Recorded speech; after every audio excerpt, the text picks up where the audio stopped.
আজকে বাড়িতে রান্না হয়নি, আজকে ঠাকুর বাড়ির অন্নভোগ আনা হয়েছে বাড়িতে। এদিকে ভাত দিয়েছে, এখানে ডাল আছে, নিশ্চয়ই মটরের ডাল হবে। এখানে পনির আলু পটল দিয়ে একটা তরকারি করেছে, নাকি পনির আছে না পটল আলু আছে? ও আচ্ছা, আলু পটলের তরকারি, এটা পনির নয়, সরি, এটা আলু পটলের তরকারি, বুঝতে পারছি না।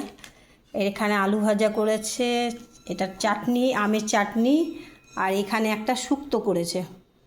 শুক্তো, চাটনি, আলু ভাজা, পটল আলুর তরকারি, ডাল, মটরের ডাল আর ভাত। এটা হচ্ছে আমাদের ঠাকুরবাড়ির অন্নভোগ। আজকে বাড়িতে রান্না করবে না, কারণ আজ শনিবার। ভাবলাম যে আজকে অন্নভোগ খাওয়া হোক, ওই জন্য আজ অন্নভোগের অর্ডার দেওয়া হয়েছিল।